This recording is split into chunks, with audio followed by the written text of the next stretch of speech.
O pasamos todo. Sí, claro, por eso.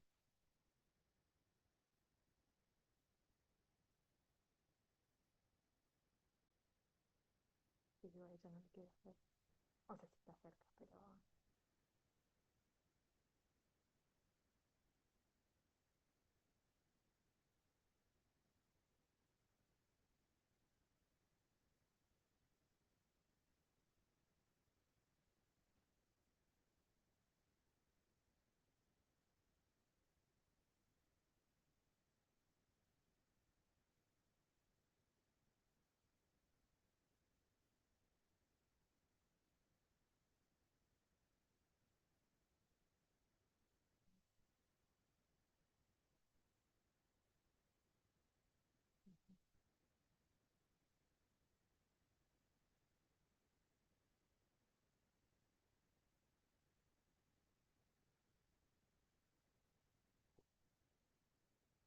nosotros no nos quedamos acá.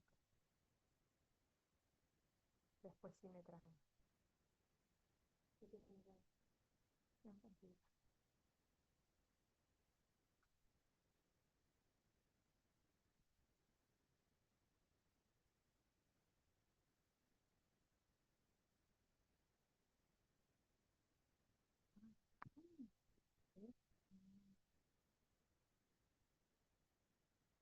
Vamos quitando.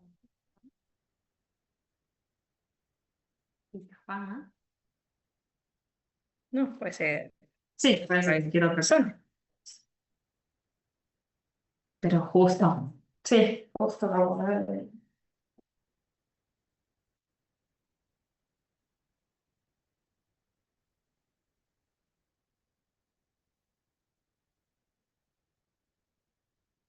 Recording in progress.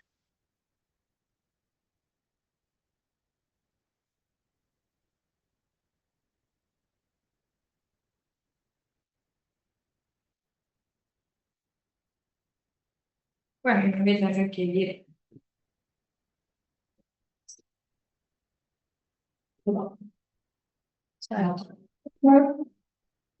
Vamos a conocer a Aurora hoy. ¿A dónde? Vamos a conocer a Aurora. Ah, sí, sí. Ah, tenés curso. Hoy no tengo ese curso, pero al final me anoté el otro curso Ah, bueno. que empieza hoy. Sí, la letra de las dos, pero no Capaz que deje el de los viernes, me explica todo, ¿no? Si no, porque es de asistente. Pagué, o sea, era para pagar en cuotas. Ah, pasa una sola. Pagué una sola y es de asistente jurídico, o sea, es como más Apa básico, el digo. micrófono.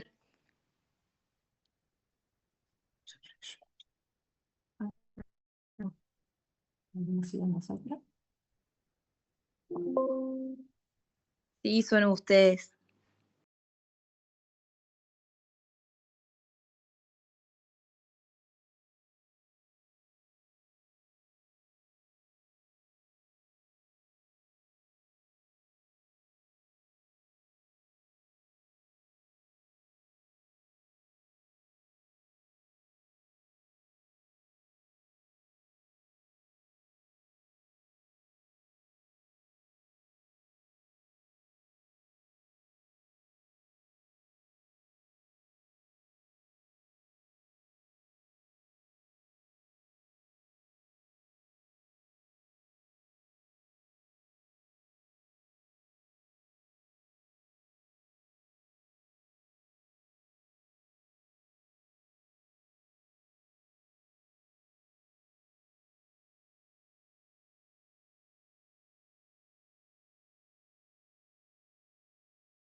Hola, hola. Bien.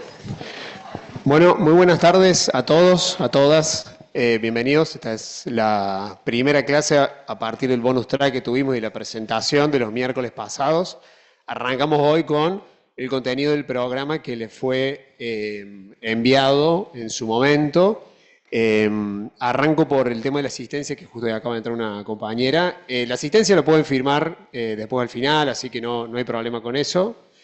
Sin más, voy a introducir a nuestra profe de hoy, la doctora Miriam Méndez, que ella es docente adscripta de privado 2 en nuestra facultad y ya tiene una larga trayectoria como docente en otras universidades en privado 1 y privado 2. Hoy vamos a ver una temática muy vinculada a lo que es obligaciones y contratos.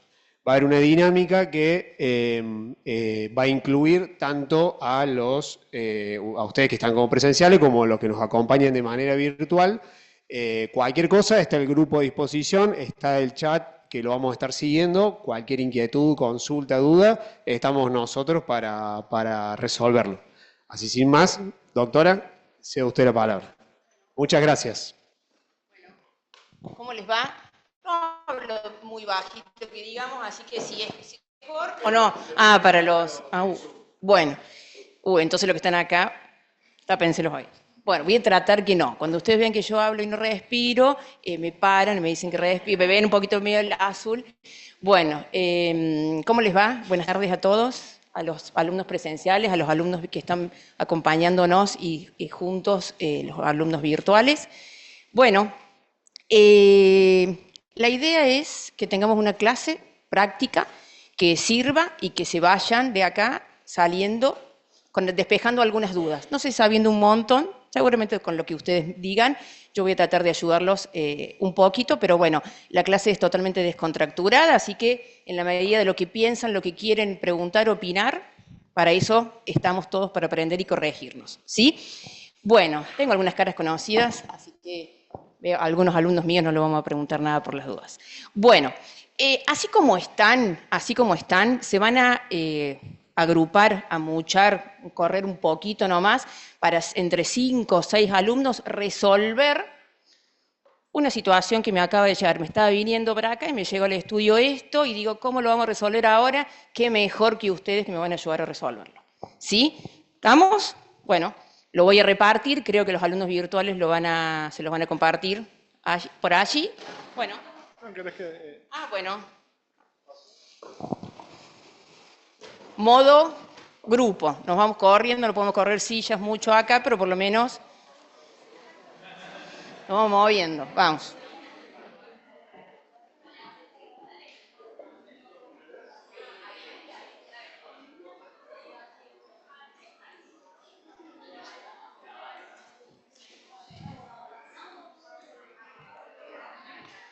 Bueno, la idea, no empiecen a charlotear sobre otras cosas todavía. ¿No tienen ahí? Ahí ya les van a dar, ahí les van a dar.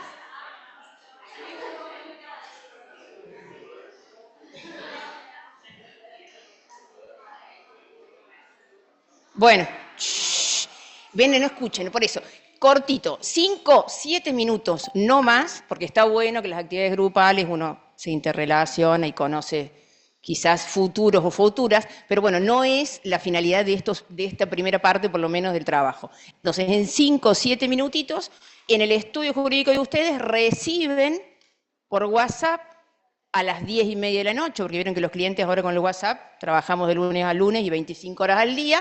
Entonces, el domingo a las 10:30 de la noche se acuerda el cliente y les manda por WhatsApp que recibió esto.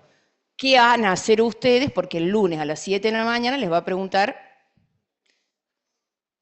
doctor, ¿cómo se resuelve? Ustedes son los que reciben, van a tener que posicionar en abogados del receptor de la carta de documento. No voy a decir más nada con respecto a los roles y demás, lo van a identificar ustedes y en función de eso vamos a ver, o sea, la idea es que trabajen evidentemente sobre cómo contestarían. Es el texto de una carta de documento que vamos a contestar. ¿Estamos? Son las 5:15, perdón.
Recording in progress.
Recibimos un cliente que trae una carta de documento, por ejemplo, voy a dejar sentado que vamos a poner también, porque esa es la finalidad, que la carta de documento con este tenor llega a conocimiento del cliente el 10 de mayo.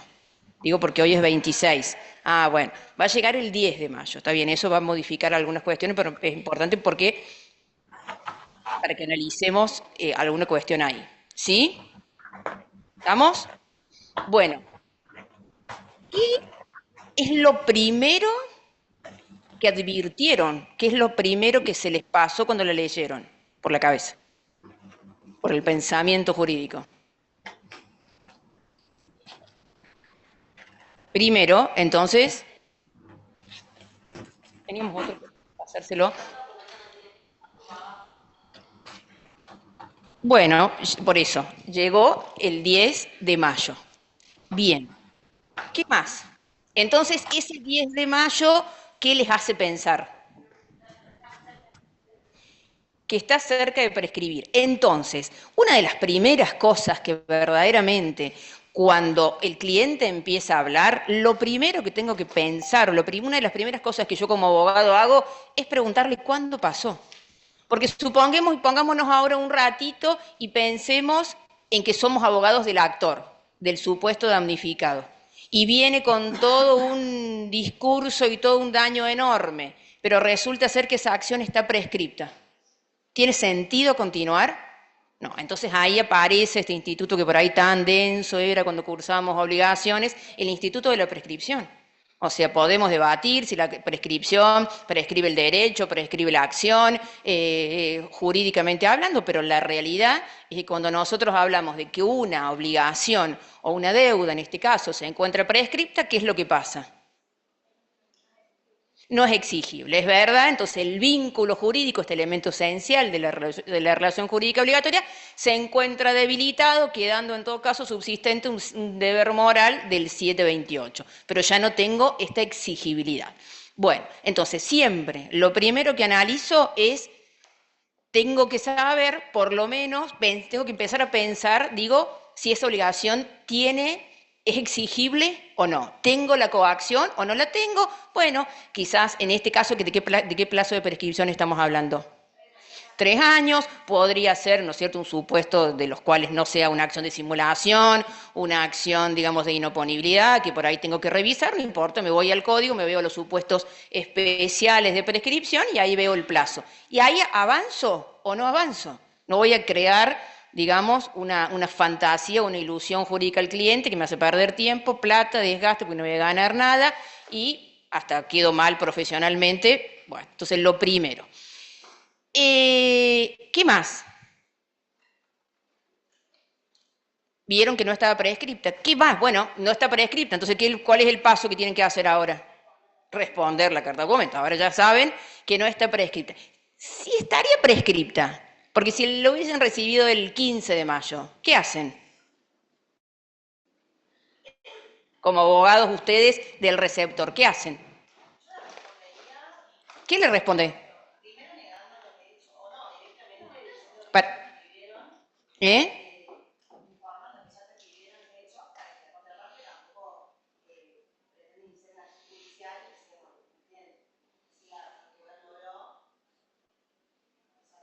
Ajá. Bueno, tendríamos que ajustar un poquito.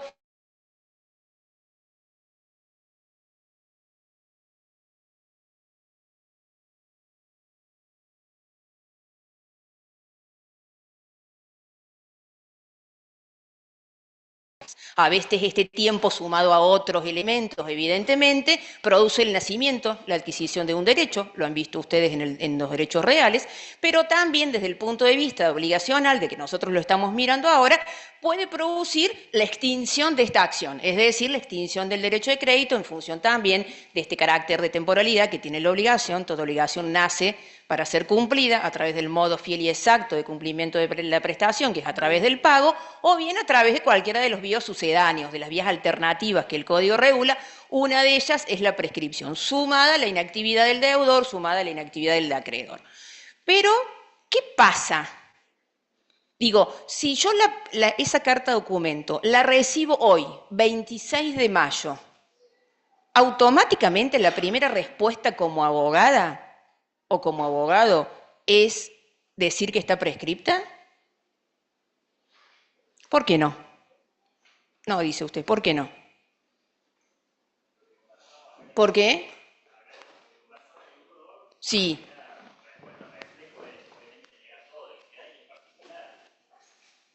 Bueno, niego, siempre niego. Total, no tenemos consecuencia. Nosotros podemos mentir, las partes podemos mentir libremente como actor o como demandado, no así los testigos, ya lo saben, pero nosotros podemos mentir y no vamos a tener más consecuencias que de última perder el proceso, pero no más que eso.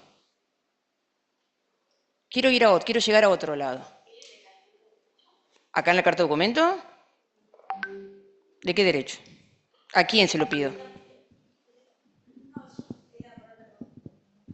Quiero a otra cosa, no están mirando otra cosa. Cuando veíamos los caracteres de la prescripción, ¿qué decíamos? Es legal, bueno, esos son los requisitos. Los requisitos son transcurso del tiempo, inactividad de las partes, acreedor o deudor, porque puede ser que el deudor haya ido y haya reconocido, por ejemplo, y lo más normal es que la prescripción caiga por inactividad del acreedor, porque el acreedor dejó pasar el plazo que la ley le daba para ejecutar su crédito y no hizo nada. Pero también hay que mirar, hay que recordar que hay que mirar qué hizo el deudor. Pero esos son en cuanto a los requisitos. ¿Y qué podemos decir de acuerdo a los caracteres? No importa.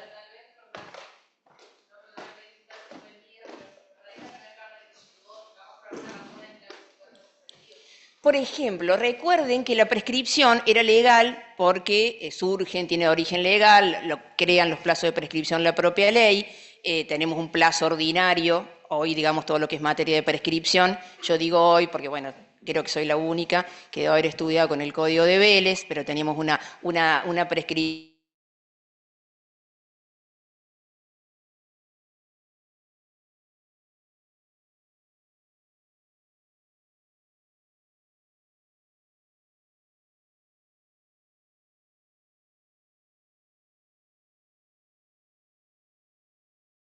Nunca la puede declarar de oficio. ¿Y por qué no la puede declarar de oficio? ¿Por qué? Disculpe, profe, pero se corta a los que estamos virtual. No se escucha.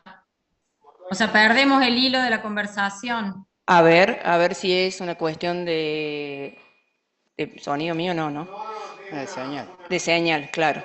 Bueno, ahí trato de retomar un poquito. Digamos, uno de los caracteres que hablábamos de la prescripción es esto de que no puede ser declarada de oficio. ¿Y por qué decíamos cuando aplicamos la teoría que no puede ser declarada de oficio? Porque justamente el juez no sabe si ha habido alguna causal de suspensión o de interrupción de la prescripción. Entonces, por ahí me gusta quizás ese primer planteo de decir, le pregunto al cliente, ¿recibiste algo? ¿Pasó algo? Porque por ahí el tipo mandó la carta documento, pero en el medio metió una demanda judicial, metió una solicitud de mediación. En este caso me pareció importante y me pareció bueno traerlo a la clase de hoy, porque está rejugado con el tiempo. La realidad es que no le queda nada, el plazo son 3 años, en los daños derivados en este supuesto, y está muy jugado con el tiempo. Entonces, está bien, pareciera que en una primera lectura como abogado yo digo, esto está prescripto, este se equivocó, se olvidó, no contó bien o no sabe que el plazo especial que tiene y se va por la... no sé, pero está bien saber, más allá de lo que conteste, saber que hay una posibilidad de que esté prescripto, pero hay otra posibilidad de que haya pasado algo en el camino y lo único que me esté haciendo es una intimación fehaciente a cumplir. Entonces, ¿qué es lo importante? Lo primero que tengo que ver es si la acción es o no exigible. Entonces, según el lugar donde yo me posicione como actor o demandado, veré los pasos a seguir. Segundo supuesto, digamos, no puedo, saber que puede haber alguna causal que esté latente. ¿Qué es lo que tengo que saber? Que las causales, por eso también la prescripción es de origen legal, no solo en lo que hace al establecimiento de los plazos y de las situaciones y de la regulación de las diferentes obligaciones, sino que todo lo que tenga que ver con prescripción. Entonces, recuerden ustedes que este lapso del tiempo con que cuenta el acreedor desde que la obligación, digamos, comienza a ser exigible, ¿no? Momento a partir del cual yo empiezo a contar, no momento del nacimiento, sino momento de la exigibilidad, pueden ocurrir diferentes sucesos. Ese plazo, ese tiempo que está corriendo puede suspenderse o puede interrumpirse. Entonces, yo necesariamente como abogado tengo que saber cuáles son las causales excepcionales, porque ahí no hay interpretación restrictiva, no hay analogía posible, no hay posibilidad de creación de parte, sino que yo tengo que saber, y eso es muy importante, cuáles son los supuestos a los cuales la ley ha dicho, usted hace este acto y produce el efecto suspensivo, es decir, corta el tiempo que viene corriendo, pero cuento el que ya pasó.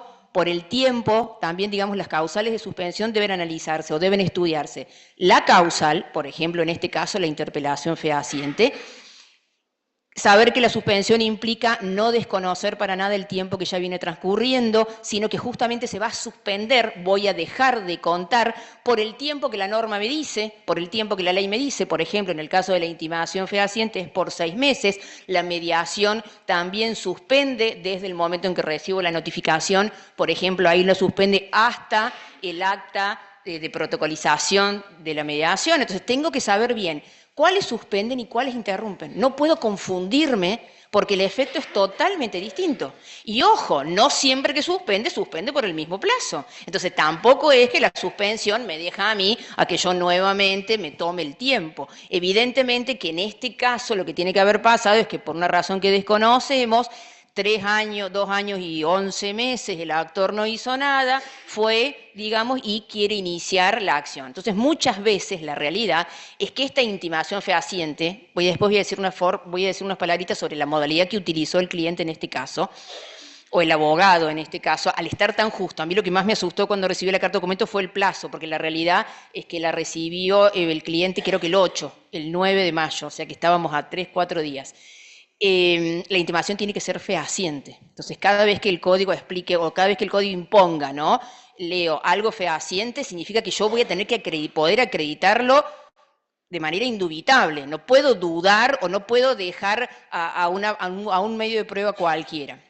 Entonces, a donde yo quería ir con esto es, no la puedo declarar de oficio porque no sé lo que pasó en el medio. Las causales son por una cuestión de política legislativa. Algunos supuestos suspenden, otros interrumpen. Fíjense ustedes lo que pasa con la mediación y el arbitraje. Dos medios alternativos de solución de conflictos que me implican, digamos, poder arribar a una solución sin llegar a la sentencia.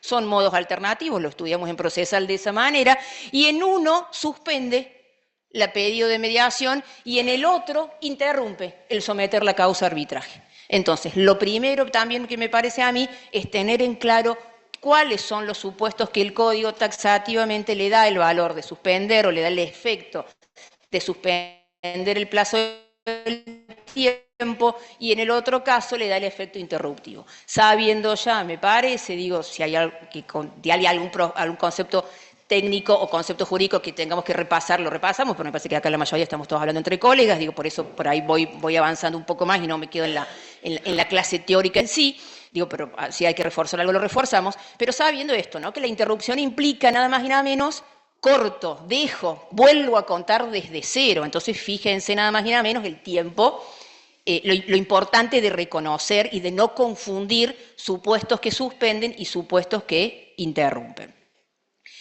¿Qué otra cosa? Bueno, entonces contestaría y usted contestaría, ¿todo el mundo negaría todo?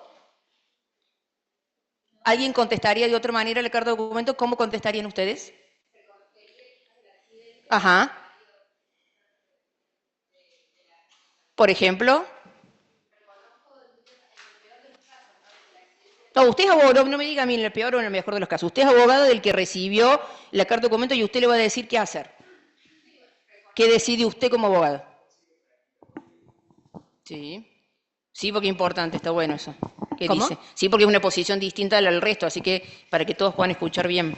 Claro, que reconozco el accidente y le empiezo a refutar las otras circunstancias o negar las otras circunstancias que hacen a la responsabilidad. Bueno, una forma. ¿Otra forma? ¿Alguien contesta de otra manera? Disculpen, nosotros Sí. podemos participar también. Claro que sí, ya les iba a preguntar a los presenciales y a ustedes, pero sí, a ver, Nosotros- cuénteme usted qué haría. Nosotros, bueno, ahí con los chicos habíamos debatido también en el caso de tener seguro, nuestro representado, eh, obviamente negar primeramente los hechos, el monto, pero decir que en el caso de tener seguro la denuncia del siniestro fue ingresada oportunamente en fecha y que las actuaciones están a cargo de liberación del seguro. También habíamos pensado como una opción en el caso de que esta persona haya tenido seguro y haya hecho la denuncia del siniestro. Usted no sabe nada, porque usted lo único que recibe en su estudio jurídico es esa carta que usted está viendo ahí. Uy, Tiene que pero contestarla con lo que tiene ahí. ¿Qué contesta? Bueno. Claro, porque en la práctica cuando uno tiene que contestar, no podemos hacer castillos en el aire, tenemos que contestar con lo que tenemos, ya sea de prueba el día de mañana en un proceso o en este caso usted tiene solamente eso que recibió, no tiene más nada que eso. Y los dichos claro, de su no. cliente. Nosotros decíamos si nuestro cliente nos había brindado esa información y nos decía que, bueno, que había tenido seguro en ese momento. O sea que si el cliente tuvo compañía de seguro vigente, hizo la denuncia, le voy a dar yo los elementos. Supongamos que su cliente le dice, el auto estaba asegurado, que es lo que pasó, y yo denuncié. ¿Qué hace usted o qué hacen ustedes? Pondríamos eso en la carta documento. ¿Y qué hace antes con los hechos y eso? ¿Qué hace a la hora de que su cliente es demandado o por lo menos intimado? ¿Qué hace con su cliente? No, nosotros habíamos dicho que obviamente negaríamos el accidente de tránsito con fecha tanto, también negaríamos adeudar esa suma por los conceptos reclamados, haciendo hincapié en el monto, porque tampoco sabemos si eso, es real o no lo que se adeuda. O sea que usted niega. Negamos el monto, pero lo manda a la compañía de seguro. Arbitrario y bueno, está bien. De acreditación suficiente. Bueno, pero niega el hecho, niega todo, pero lo manda paralelamente a la compañía de seguro. A ver si entendí bien. Sí. Bueno, eso me va a llevar, eso me lleva, no, dicen por acá, algunos dicen no. Otros alumnos virtuales quieren acortar algo, quieren opinar algo, opinan distinto, lo mismo. Bueno, ¿qué otra cosa hay que mirar en esa carta de documento? A ver.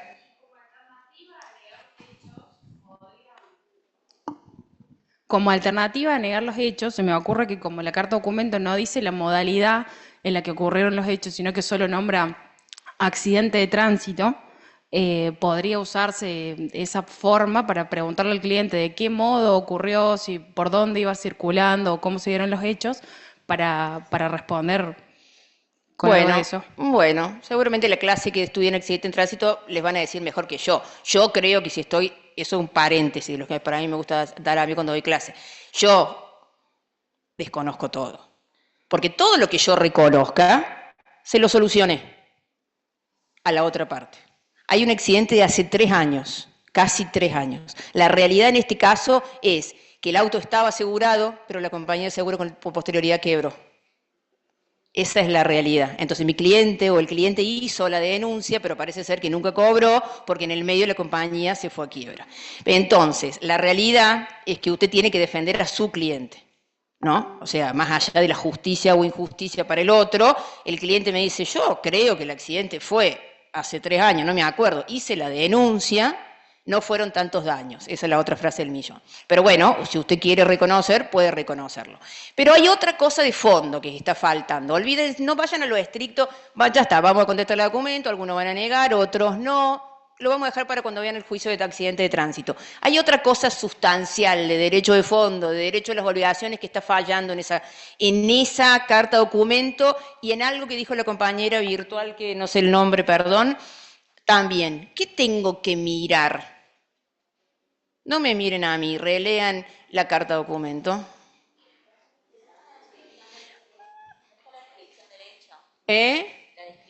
Faltó la descripción del hecho, pero eso vamos a ver qué efecto produce. ¿Qué otra cosa? ¿Qué pasa con el que manejaba el auto, el titular registral, la compañía de seguro que aparece ahora? ¿Qué son? ¿Qué hay ahí? ¿Qué hay? Responden solidariamente tanto el titular registral como quien se encontraba conduciendo el vehículo. Bueno, y acá está citado solamente el cliente, que no sabemos si es el titular o el... Claro. Bueno, no importa, pero individualiza, o sea, olvídense de eso, yo les voy afinando para la mirada. Dice, reclama contra el titular registral, reclama contra el conductor del vehículo. Y podría haber reclamado también que denuncie si tenía compañía o hasta con la misma compañía. ¿Qué tengo que ver yo ahí cuando recibo esa carta de documento de derecho de fondo? No solamente tengo que contestar lo que está en la carta de documento. Tengo que contestar lo que está en la carta de documento con un conocimiento sobre el derecho de fondo. Entonces, no es solo lo que dice la carta de documento, que puede contar una novela, tengo que darle forma jurídica a esa novela. La primera pregunta sería, estoy en presencia, pareciera, de un caso de obligación de resarcir, ¿sí? Una obligación de resarcir que pareciera que en uno de sus polos tiene, ¿qué tiene? Pluralidad de sujetos y pluralidad de sujetos deudores. Lo segundo que tengo que mirar, cómo estos sujetos que aparentemente me están denunciando que hay pluralidad de deudores, ¿cómo responden? Es decir, me tengo que ir al fondo, al derecho de fondo, para analizar la manera en que se encuentran entrelazados estos vínculos entre, en este caso, en el polo pasivo de la relación obligatoria. Nosotros sabemos que la obligación tiene entre sus elementos esenciales a los sujetos, que siempre la obligación es bipolar, es decir, por lo menos hay, en toda relación jurídica obligatoria hay 2 sujetos, un sujeto deudor, aquel que debe, a cuyo debe cumplir la prestación debida, la conducta que está a su cargo, y otro sujeto que tiene derecho a exigir la conducta o el cumplimiento de esa prestación por parte del deudor, claramente hoy conceptualizado en el 724 del Código Civil y Comercial de la Nación.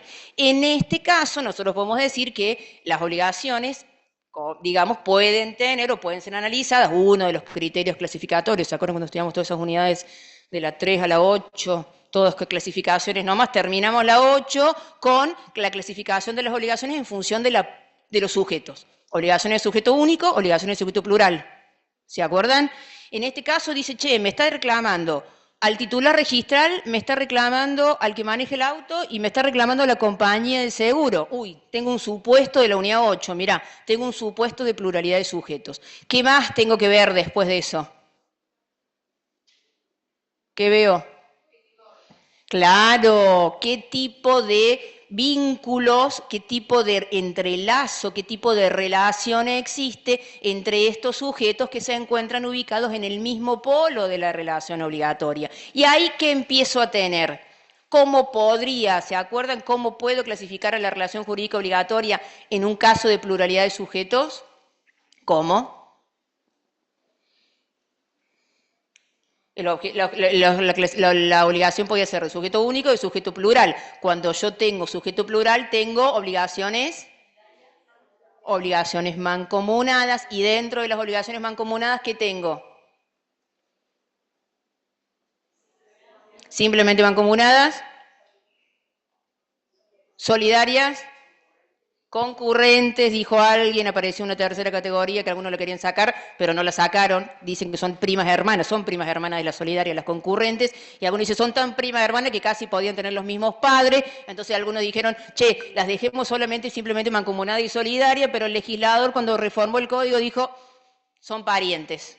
Viven en casas separadas, no vamos a ensamblarlos, ahora que está tan de moda ensamblar. Entonces siguen las obligaciones concurrentes teniendo una autonomía distinta, a eso quiero llegar.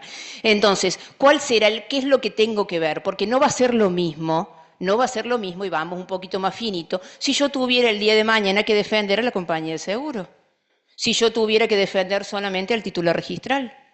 Resulta ser que este cliente vino y el titular registral y el conductor a veces es el mismo, o en este caso es la madre y el hijo que van los dos con el mismo abogado, pero puede ser que no. Entonces yo paso seguido, tengo pluralidad de deudores, ¿qué es lo que tengo que mirar? ¿Cuánto responde o por cuánto responde cada deudor? ¿Qué tipo de entrelazo tengo entre ellos? Entonces deberé recordar que las obligaciones simplemente mancomunadas, recuerden ustedes que las obligaciones, la clasificación de las obligaciones en función de los sujetos, unidad de sujeto, pluralidad de sujetos, está íntimamente relacionada con la unidad 7. ¿Se acuerdan cuál era la clasificación? Según el objeto.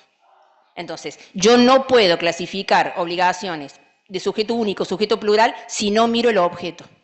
Porque si yo tengo una obligación de objeto indivisible y tengo un solo deudor y un solo acreedor, ¿cómo se cumple esa obligación? Si la obligación es de entregar un caballo, ¿ese objeto es divisible o indivisible? Un automóvil, el 30 de julio tengo que entregar, voy a vender el Fiat Palio que tengo. ¿Esa obligación es de objeto divisible o indivisible? Resulta ser que tengo dos acreedores, se lo tengo que entregar a Juan y a Pedro. Hay pluralidad de sujetos. ¿Cómo voy a cumplir yo la prestación? Entregándoselo a uno, ¿y qué le voy a entregar? La totalidad. ¿Por qué? Porque es indivisible el objeto. Es decir, esto de tener que analizar si es mancomunado o solidario o concurrente, tiene que ver con el quantum. ¿Estamos todos de acuerdo? En la obligación simplemente mancomunada hay unidad de causa, hay pluralidad de sujetos, y hay pluralidad de causa y pluralidad de vínculos. Pluralidad de vínculos, ahí quiero llegar. ¿Y cómo se encuentran estos vínculos? Diferenciados y disociados. Cada deudor en la obligación simplemente mancomunada debe solamente la cuota parte que le corresponda.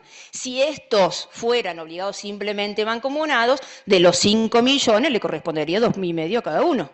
Miren si no tengo que mirar cómo responden y me tengo que ir a la clasificación de las obligaciones. Pero resulta ser que también estos pueden ser obligados solidarios. Y en los obligados solidarios hay pluralidad de sujetos, hay... ¿Qué pasa con la causa? Unidad de objeto, la reparación. ¿Qué pasa con la causa? La misma causa. Y responden ¿Cómo? Por el... Bien, pareciera que, ¿cómo era el cliente, el actor acá? Lamberghini, ¿cómo le pilló? Lamberti puede reclamarle al titular registral, pareciera acá, si fueran solidarios, vamos a ver qué tipo de obligados son, él dice que son obligados en la carta de documento, ¿no? Bueno, él dice que son obligados. Si fueran solidarios, le puede reclamar el 100% a cada uno, los 5 millones a cada uno. Pero también alguien dijo otra categoría de obligados, que son las obligaciones concurrentes. Nunca sabe. ¿Cuáles son las obligaciones concurrentes?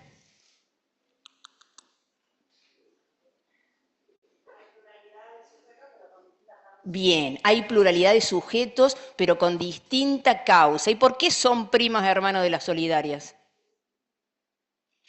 ¿Cuánto le voy a exigir a cada obligado concurrente?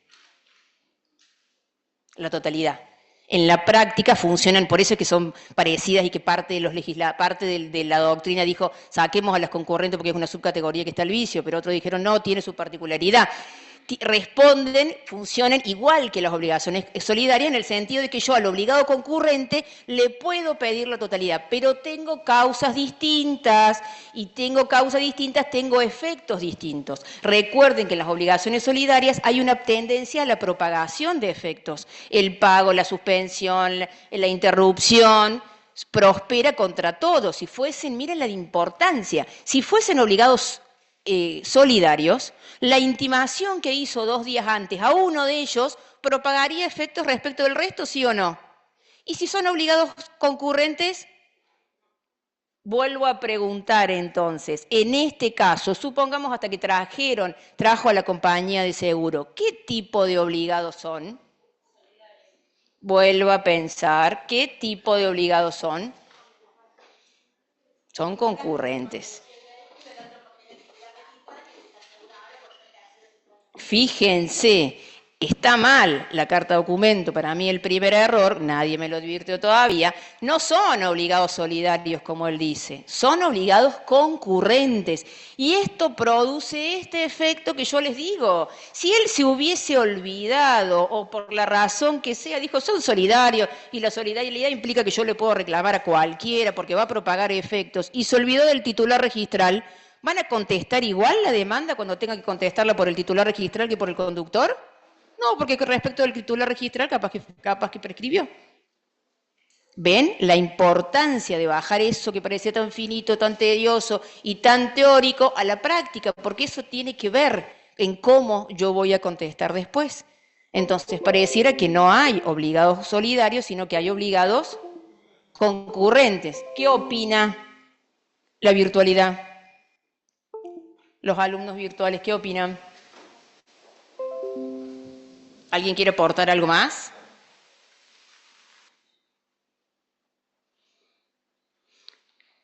¿No? ¿No hay comentario? Bueno, ¿qué más? Si meten esa carta, ustedes que son más hábiles que yo, y le preguntan al chat o le preguntan a Gemini, ¿qué les dice? A ver, hagamos 2, 3 minutos la prueba. Alguno haga la prueba. Chat, soy abogado, tengo que contestar esta carta documento, decime qué hago. Los virtuales pueden hacer lo mismo. Ustedes sacan la foto, miren, ustedes saben cómo hacer eso. Yo tendría que hacer paso 1, 2, 3 y pensarlo. Pero ustedes lo van a poder hacer rápidamente.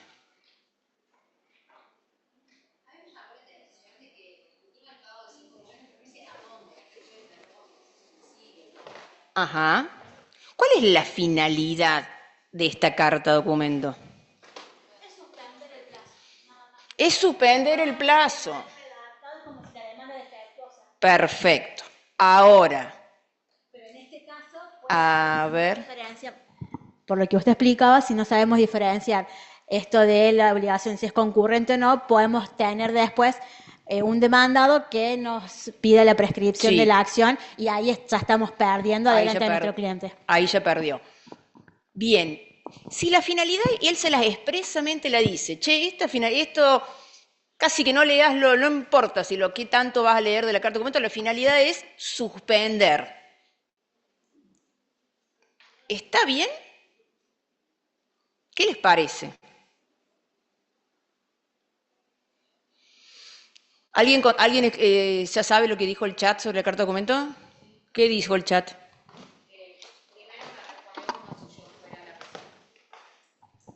Como le pregunté directamente qué hago con la carta de documento, Sí. me respondió como si fuera alguna de las dos personas a las que le enviaron la carta. Bueno, está bien. Lo primero fue comunicate urgente con tu seguro. Ajá, comunicate con tu seguro.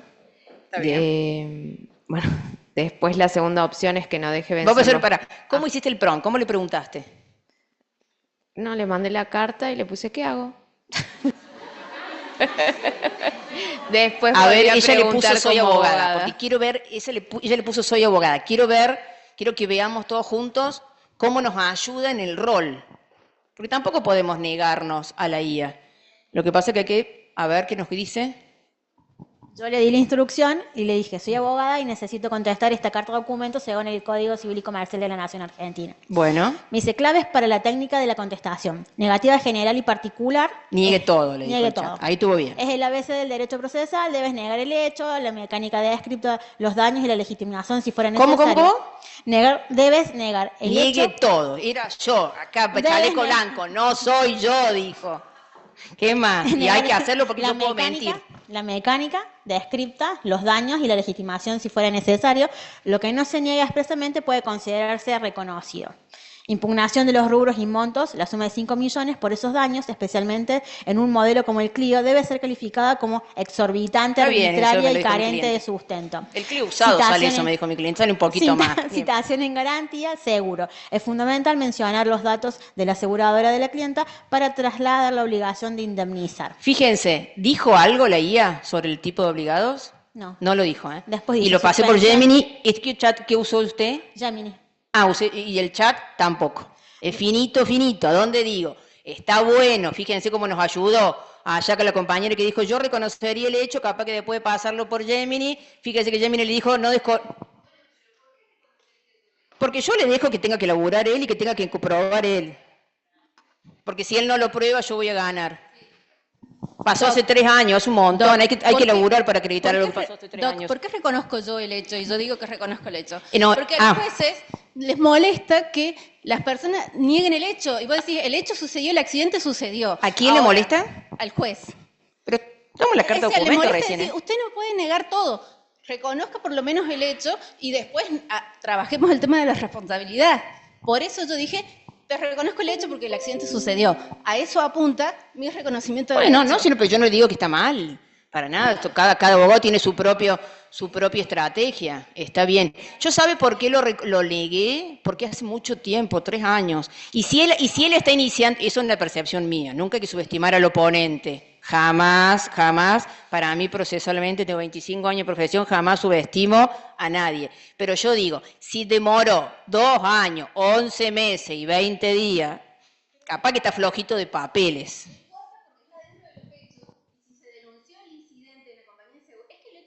Quebró la compañía, no tiene la denuncia, eso lo sé y se lo acabo de decir. Pero está bien. La no- estrategia de negar el hecho a mí me parece Está bien. un absurdo. Pero más allá de eso, respeto tu Bueno, postura, pero la bueno. mía es esa. Bueno, está bien, está bien. Pero niegan. Yo la mayoría de las veces voy por el actor y me embola que lo nieguen, porque el problema que hay es, pero el problema en la práctica es ese. Todo lo que no negó, todo lo que no aceptó, todo es laburo probatorio del actor. Respira, le digo yo al cliente, porque el cliente no piensa como nosotros y tiene todo el derecho, y gracias a Dios que no piensa como nosotros. Entonces vos le decís, juntame el papelito, pero fui a tal lado, sacame la foto, escaneame. Y el tipo te mira como diciendo, o sea, soy investigador, pero yo le digo, ¿respira? Sí, de ahí para arriba hay que probar todo. Porque la realidad es que en la mayoría de las veces, y especialmente si traes a la compañía de seguro, que copian y pegan, te niegan todo. Entonces vos tenés que andar saliendo, anda a accidentología, busca la constancia del accidente. ¿Y saben cuándo parece más complicado acreditar el hecho? Cuando no tengo daño físico. Si yo tengo un daño físico, vino la ambulancia, vino el 107, lo llevo al de urgencia, lo llevo a alguna clínica, entonces ya puedo empezar a acreditar el hecho. Cuando en este caso se averió solamente la puerta, eso es lo primero que le pregunté al cliente, ¿fue la policía? No, doctor, no tiene nada para acreditarlo. Bueno, es una percepción mía, pero está bien, usted lo podría, pero no importa eso, porque es una cuestión de estrategia que después con el tiempo uno puede ir mejorando o puede ir cambiando el criterio, ¿no? Y siempre la mirada es del lado desde donde vos te toque, Una cosa es que yo sea abogada de Lamberti, otra cosa es que soy abogada, como nos tocó ahora a nosotros, ser abogado del conductor y del titular registral, la otra cosa es ser abogado de la compañía. Volvamos a donde nosotros estamos para que no nos vayamos. Entonces, fíjense que nadie vio esta cuestión de la extensión de la responsabilidad. Entonces, usemos la IA, porque nos dio un camino, nos dijo, che, fíjate la compañía, bla, bla, bla, pero, y está bueno que ustedes la usen, y ustedes seguramente están mejor familiarizados que yo, que me cuesta promptear, que me cuesta hacer las preguntas, y bla, bla, bla, no la desconozcamos, pero hagamos siempre el último paso. El último paso es la confrontación, la corrección, el control. ¿Y cómo controlo? Con el conocimiento. Digo, todavía los libros son insustituibles. Esa es una opinión a título estrictamente personal, pero bueno, lo trajimos acá y todo lo que venimos debatiendo no lo saco el chat. Pareciera entonces que tengo un supuesto de pluralidad de sujetos obligados, pareciera que estos sujetos que acabamos de definir no responden todos solidariamente al 100. Primer tema. ¿Qué otro tema? ¿Qué otra cosa miraron?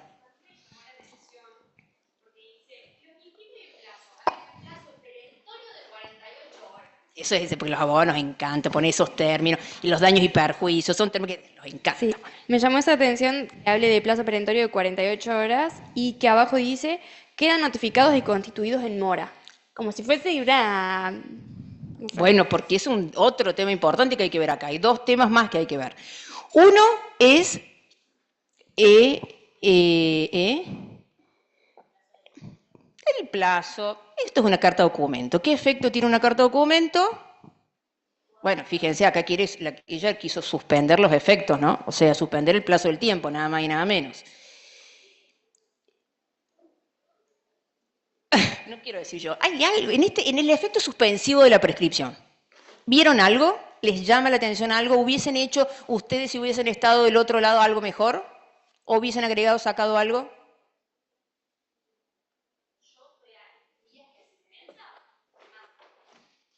Bien, sería una opción. Eso lleva bien. Esto es una consulta capaz un poco burra, No. porque no me lo acuerdo, No. pero tengo en mi interior que una carta documento no interrumpe. Bueno. Tengo a mi profe en la mente diciendo como que no. Bueno, lo que vimos recién. Yo recibo esa carta documento, entonces lo primero que tengo que hacer, si tengo esa misma laguna, me tengo que ir al código. Listo. Se reconoce, por supuesto que no sabemos todo. Yo siempre digo, lo importante es saber a dónde tengo que ir a buscar. Esto como un mapa. ¿Voy para el norte o para el sur? Río Cuarto, ¿queda para el norte o el sur? De ahí. Después no hay manera que sepamos todo. Entonces ella dice, yo no sé si la carta documento interrumpe, y él dijo suspendió. Él dijo que los efectos son suspensivos.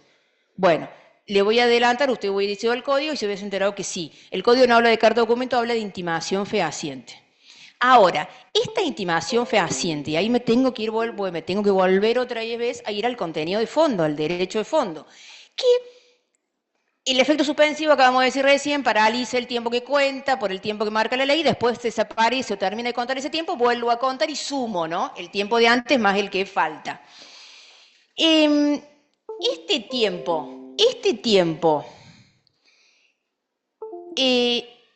efecto suspensivo, ¿va a suspender qué? La posibilidad o la acción de reclamar los daños y perjuicios sufridos en ese accidente de tránsito.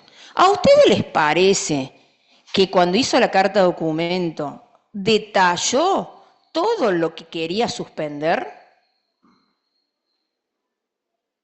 Si ustedes fueran abogados del actor, ¿suspenden así con esa narrativa de los hechos?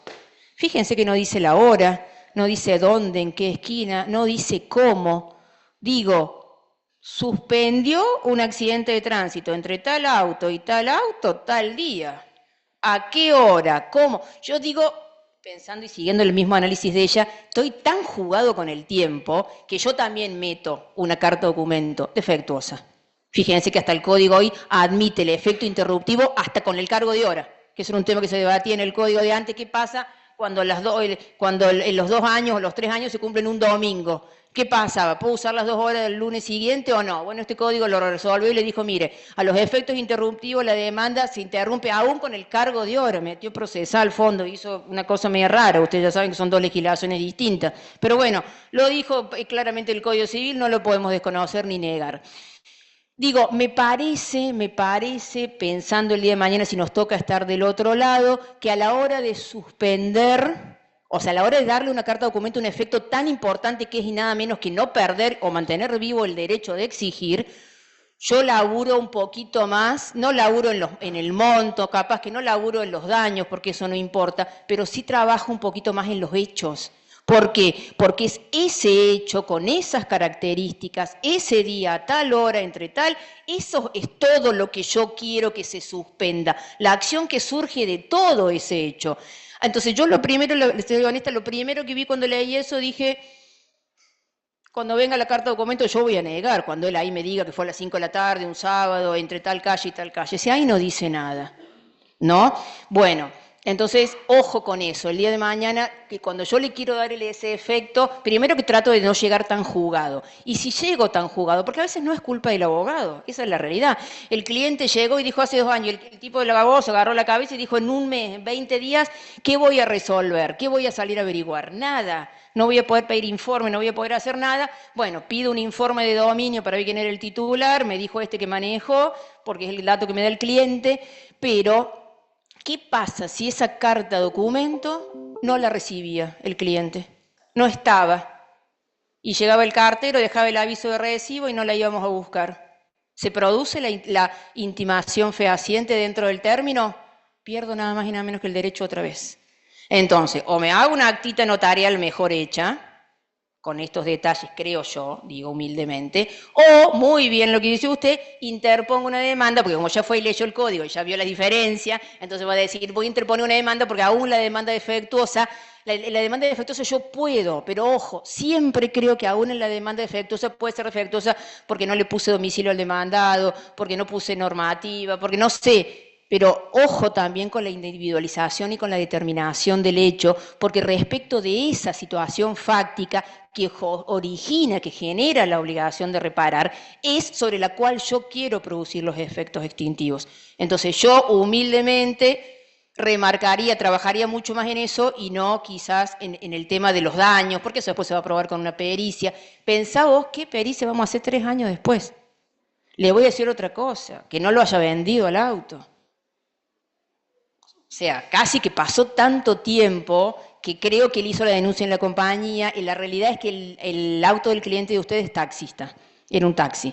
Vieron que los taxis tienen compañías, bueno, cada 2 por 3 fracasan, esas compañías quiebran, de hecho esta creo que era Orbis o no sé cuál era, Escudo creo, quebró, pero la realidad es que están, o sea, no, yo lo dejo, lo veo, ¿qué hay que hacer? Lo vamos a dejar correr, porque creo que pasó mucho tiempo, ¿qué pericia vamos a hacer? Pero me pareció importante marcar esto, si tengo que interrumpir o tengo que marcar bien las circunstancias del hecho, porque después si no dejo un hueco en la otra parte. ¿Estamos? ¿Qué pasa con la compañía? Sí.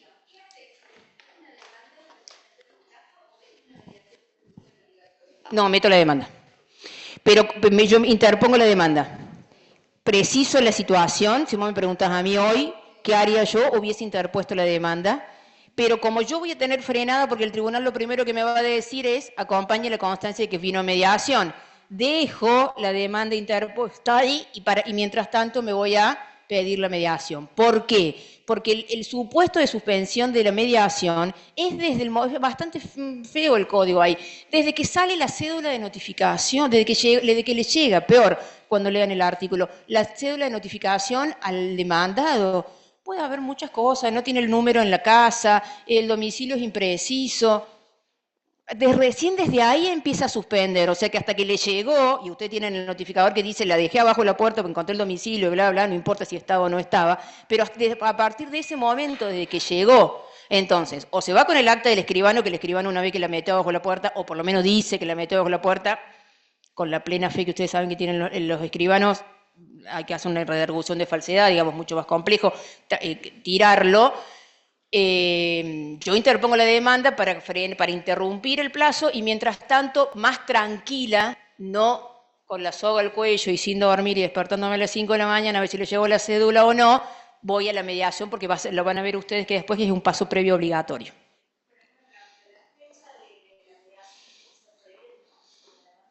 No necesariamente, no necesariamente, no. A mí ya en otro caso me he pasado en una acción por un daño y perjuicio por una demora en la entrega de un vehículo contra Volkswagen, estábamos muy jugados con el plazo, interpuse la demanda y en la demanda le puse, esto demanda es a los efectos interruptivos, la demanda era bastante flojita de datos de concretos, digamos, o en forma de demanda, después laburé un poquito más y la armé un poco mejor. Pero no puede. Lo que te pide el tribunal no te fija la fecha. El tribunal lo que necesita por la ley de mediación es la constancia de que vos atravesaste la etapa prejudicial obligatoria. No necesariamente previa al proceso, no necesariamente a la interposición. Pensá que la interposición es un acto que lo haces con un clic. Llenás los datos, haces clic y ahí quedó. No te la van a admitir. De hecho, se te va a frenar ahí porque lo primero que te va a decir el tribunal es acompañe los aportes y la constancia de mediación. Y vos no vas a tener la mediación. Podés pagar los aportes, pero no vas a tener la constancia de mediación. Nunca te van a sacar el primer decreto. Mientras tanto, ¿por qué te digo para hacer esto? Porque vos más tranquila podés ir a pedir la mediación. No para que descanses en los laureles, pero si estás tan jugado así, yo no me hubiese arriesgado a una carta documento. Porque cuando él se enteró, piensa en el tiempo que ustedes se demoran en enterarte que recibió o que no recibió la carta documento. Está bien, ahora por el sistema lo podés seguir por el correo, pero hasta que vos tenés la constancia de que no la fue a buscar al correo y demás, te prescribió. Fue bastante lanzado el abogado también, debo reconocer, arriesgado. ¿Sí? ¿Alguna duda? ¿Alguien quisiera plantear algo que hubiese hecho? Una cosita más que quiero marcar. Él dice, que es tema importantísimo también, queda formalmente constituido en mora. ¿Qué es eso? ¿Qué quiso hacer ahí? ¿Qué pasó ahí? ¿Qué tengo que revisar yo cuando leo la carta documenta? Yo como abogado, ¿qué tengo que mirar? Vamos. Bien, no hay manera de saber el día 14 mora si no sé los plazos. ¿Qué va a mirar de ahí? No, tiene que mirar otra cosa del plazo. Tiene que mirar el plazo, pero otra cosa. ¿Qué? Viene el deudor, cualquier tipo se sienta en el estudio y le dice, no, porque ya me debe 7.500.282. Ah, ¿sí? ¿De qué? Y porque teníamos una cláusula penal, porque teníamos intereses, porque... Ajá, ¿y cuándo entró en mora? ¿Está en mora? La primera pregunta que tengo que hacerme. ¿Está el deudor en mora? Supongamos que yo soy el actor. ¿Cayó en mora automática? ¿Se aplicó el principio de la mora automática? 881. ¿O tengo que hacer el acto jurídico necesario por parte del acreedor para constituirlo en mora? Entonces, otra de las primeras cosas que tengo que definir, según sea del lado donde yo estoy, es si verdaderamente como deudor o como acreedor, el deudor se encuentra en estado de mora. Porque si el deudor no se encuentra en estado de mora, porque estoy en presencia de una obligación sujeta a plazo indeterminado tácito o indeterminado propiamente dicho, no cuenten ninguna deuda ni ningún billetito porque el deudor todavía no debe nada. No solo que no debe los accesorios de la mora, sino que no debe la prestación principal. La mora es el retraso en el cumplimiento de la obligación imputable al deudor. Es decir, no cualquier demora hace pensar que el deudor se encuentra en mora. Primero. Segundo, no hay manera de saber si el deudor está o no en mora si yo no sé, unidad 3, clasificación de los plazos. ¿Elemento accidental? No, tiene que ver. No, sí tiene que ver, porque se acuerdan que una de las clasificaciones eran que los plazos, como elemento accidental de la obligación o del acto jurídico, pueden ser determinado o indeterminado. Determinado cuando las partes algo dijeron, por eso es determinado. Indeterminado cuando se olvidaron, no dijeron nada. Compro el lote en el barrio cerrado, tengo el boleto de compra-venta, ¿soy dueño? No, bien. La escritura, ¿cuándo se va a celebrar la escritura? Cuando esté el final de obra aprobado por la municipalidad. ¿Cuándo? ¿Qué dijeron las partes respecto de ese plazo? Absolutamente nada. Entonces, un plazo indeterminado. ¿Tácito o indeterminado propiamente dicho? Entonces, el plazo es determinado cuando las partes algo dijeron. A veces sé cuándo, el 30 de julio, cuando tengas la mayoría de edad, y otras veces no sé cuándo va a ocurrir, cuando llueva, cuando se muera, seguro de vida. En este caso, ¿frente a qué tipo de obligación de reparar estoy si yo la clasifico según, digamos, los plazos? O la preguntada, digamos, hecha mejor la pregunta. ¿Está el deudor de resarcir los daños del accidente de tránsito en mora? ¿Sí o no? ¿Desde cuándo debe los daños que ese accidente de tránsito en este caso produce? ¿Y ahí qué tengo que ver?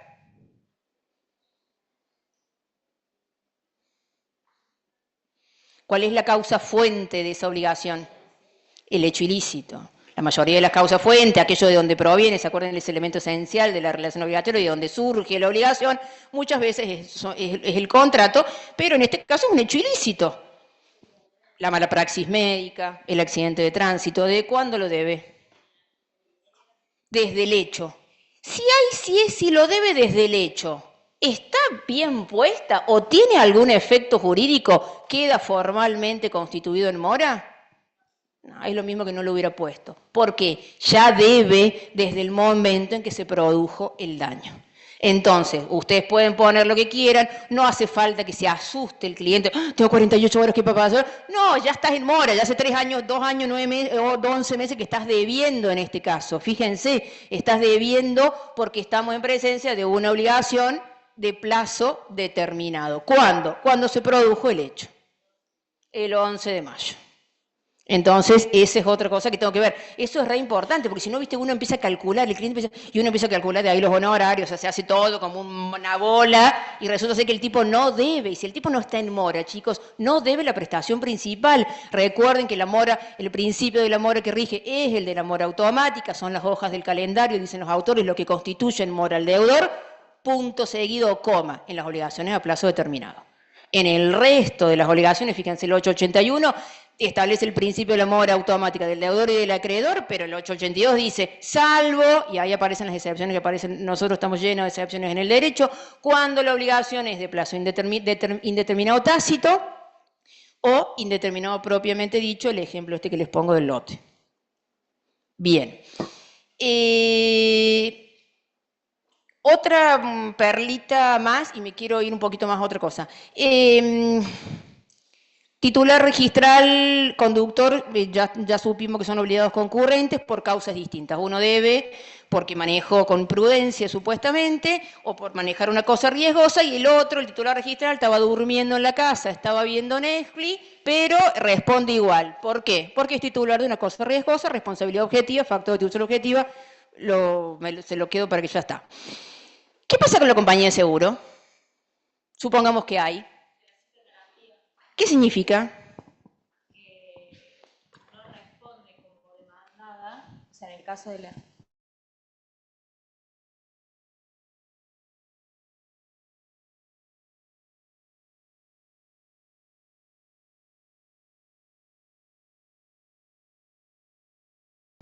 Digamos, a favor de terceros, por ejemplo.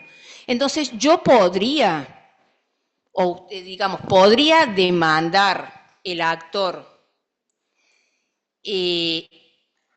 escuchen, al conductor del auto, no al titular registral y a la compañía de seguro.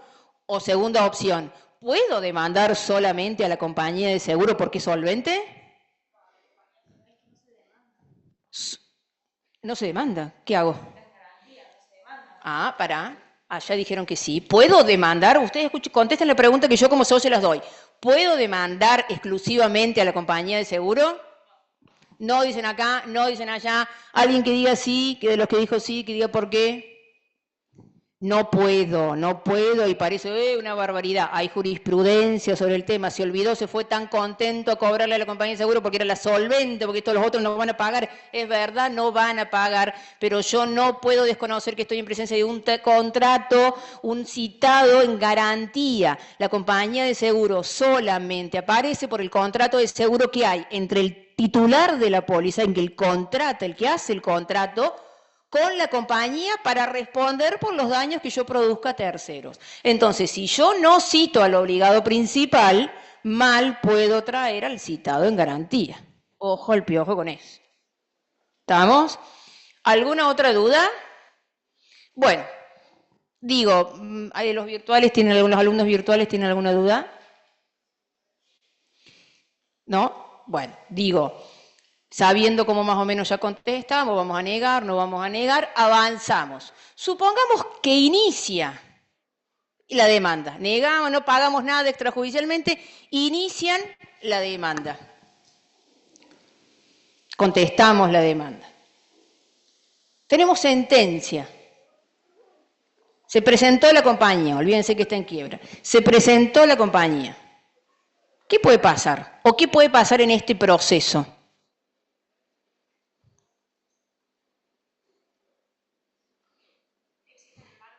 ¿Que existen embargos? Bueno. ¿Qué pasa con la transacción como modo extintivo de la relación jurídica obligatoria?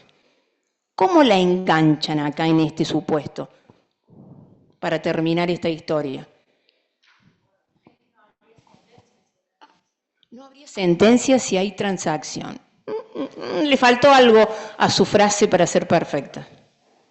Porque así como la dijo, no.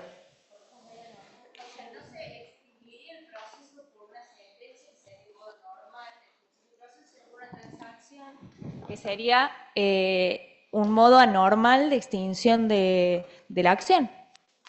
¿Quién da más? Que esté homologado. ¿Qué quiero homologar? El acuerdo. ¿Alguien opina otra cosa?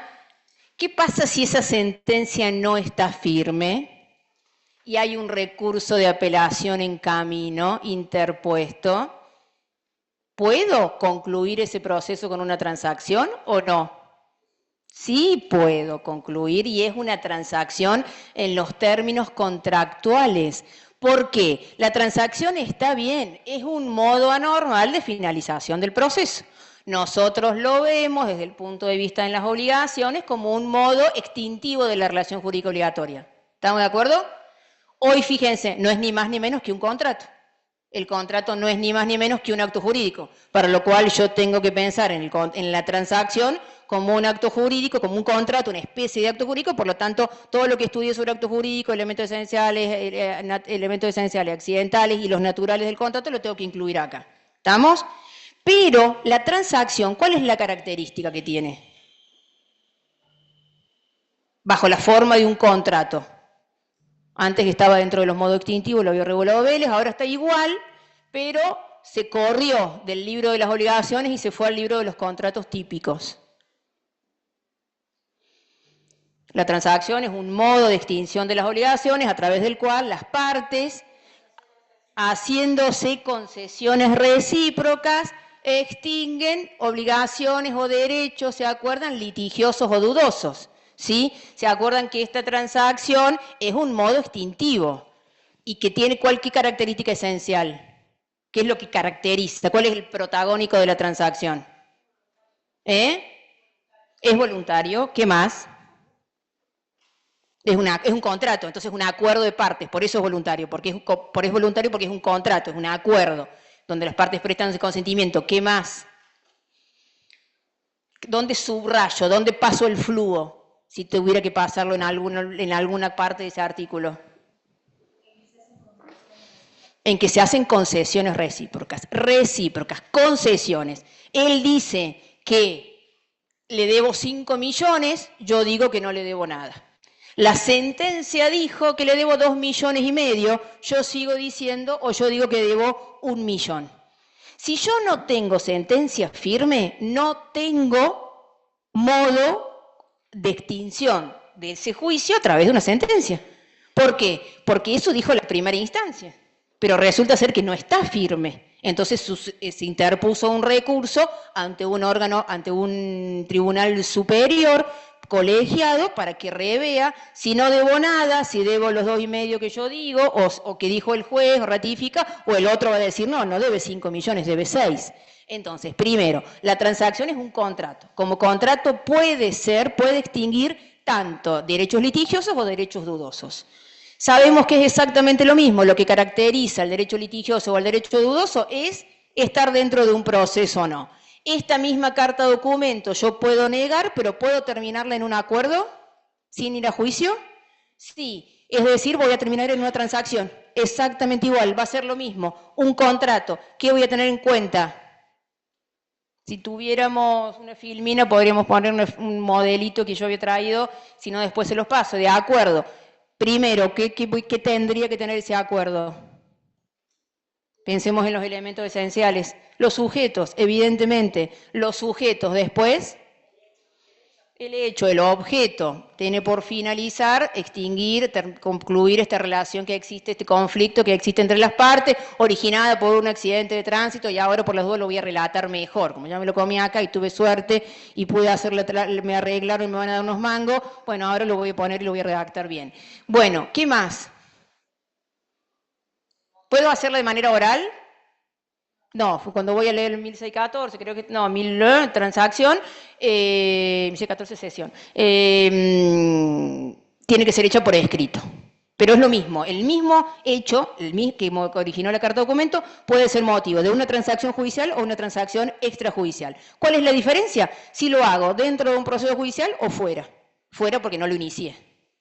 ¿Estamos todos de acuerdo hasta ahí? El requisito de que tiene que ser escrito y tiene que tener los elementos esenciales del contrato a la hora de pensar en cómo redactar. Es un acuerdo. La transacción no es ni más ni menos que un contrato y por lo tanto no es ni más ni menos que un acuerdo. ¿Sí? ¿Qué más? Tiene que haber concesiones recíprocas. Entonces, un acuerdo con posterioridad a una sentencia firme no es acuerdo, no hay transacción posible, sino que habrá cumplimiento de una sentencia condenatoria.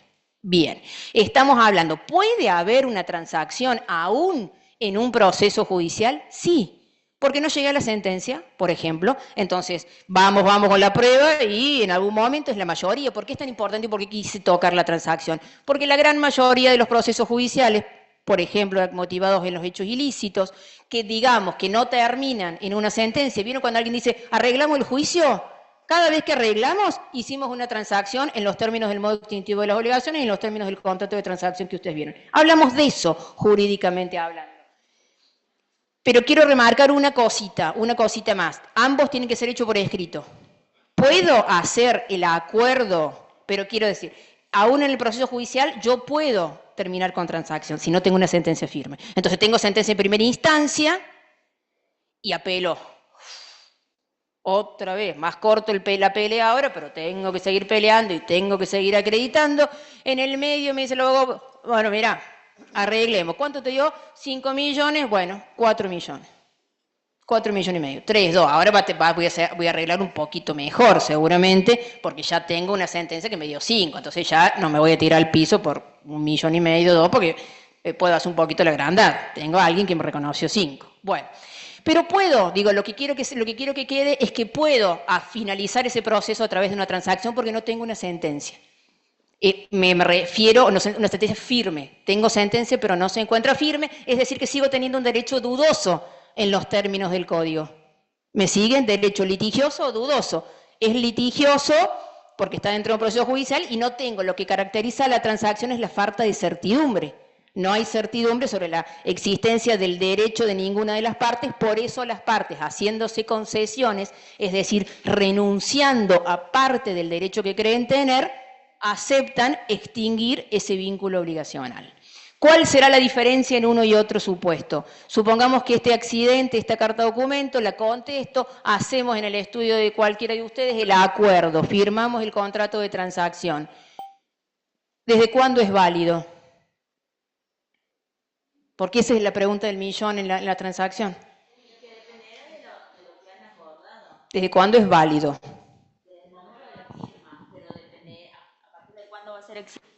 Es otra cosa. Bien. Es otra cosa. Dependerá de lo que hayan acordado. Bien. Depende, o sea, la exigibilidad del cumplimiento, de las condiciones de cumplimiento, pero la exigibilidad del cumplimiento en sí, desde el momento que me metieron el gancho. Tendré que esperar 30 días para exigir que me pague, pero voy a poder exigir el cumplimiento de ese acuerdo. ¿Sí? Bien. ¿Y qué pasa? Eso cuando es... ¿Qué transacción es? La que usted me acaba de decir. Extrajudicial. Desde el momento en que firmo, cuando es extrajudicial, es decir, cuando estoy poniendo certidumbre o poniendo fin a un derecho dudoso. Cuando estoy dentro de un derecho litigioso, extinguiendo igualmente un derecho litigioso, ¿qué necesito? La homologación judicial. No. ¿Dónde dice el código que hay que homologarla?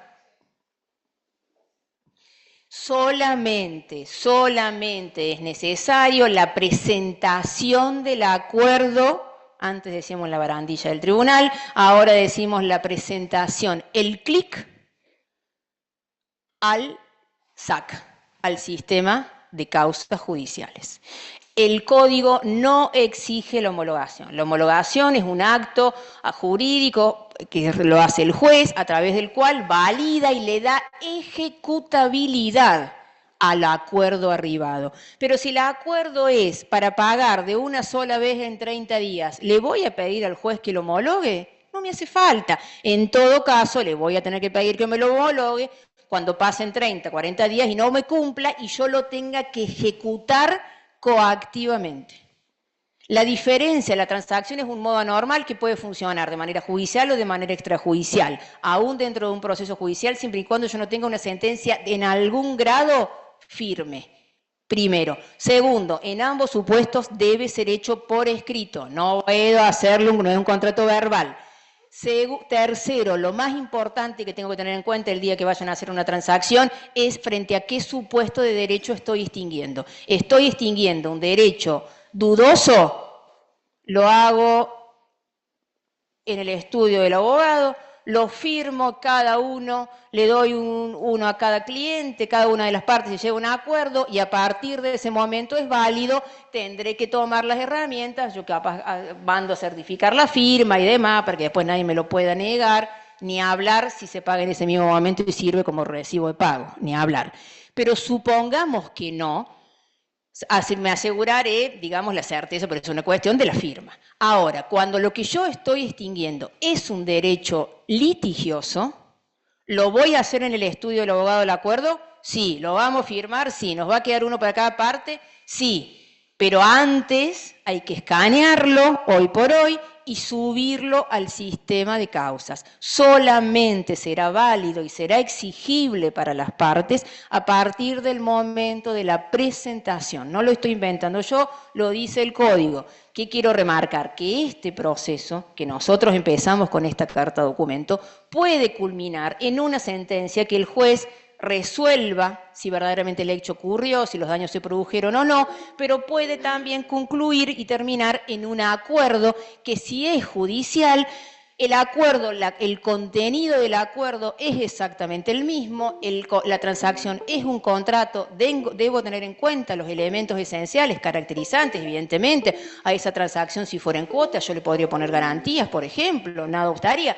Ahora, para que sea válido, lo que tengo que determinar es si es judicial o extrajudicial. ¿Por qué? Por la importancia de la validez. La homologación, la mayoría de los acuerdos transaccionales no son homologados. ¿Sí? ¿Estamos? ¿Estoy más o menos con el tiempo? Bueno, algo más que quieran, que conversemos, que miremos, que veamos de otro lugar, que podamos, sí, todo.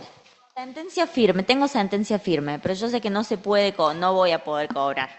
Y en vez de ejecutar, llego a un acuerdo. Yo les voy a decir una cosa, yo soy una amante del derecho a las obligaciones. ¿Cuándo querés que te dé la clase? ¿El sábado a las 3 de la mañana? Te doy la clase el sábado hasta la mañana. Preparo la clase hace 30 años y María me dice, ¿cómo puede ser que sigas preparando la clase de obligaciones? Todo, ¿para dónde quiero ir con esto? Todo pasa por las obligaciones en nuestra vida. Todo se resuelve y pasa por las obligaciones. Esa pregunta que usted me contestó me la tiene que contestar con una unidad de obligaciones.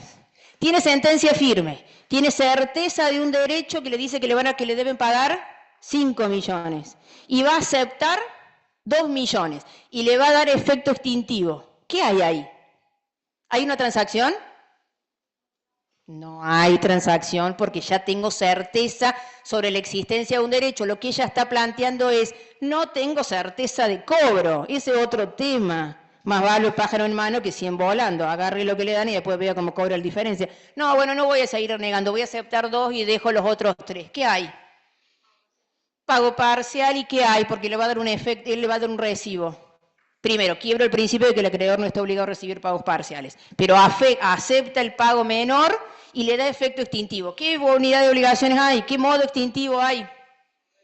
Claro que sí, hay una renuncia en ese caso porque abdicó parte de su derecho, pero no hay transacción. ¿Le quedó claro? ¿Le quedó claro? No hay transacción. No, sí. ¿Estamos? ¿Alguna otra cosa? ¿No? Bueno, listo, están en condiciones de contestar la carta de documento, armar la demanda y ojalá que les ofrezcan un monto más o menos bueno y puedan hacer un acuerdo por transacción. Espero haberles sido útil, ha sido un placer. Gracias.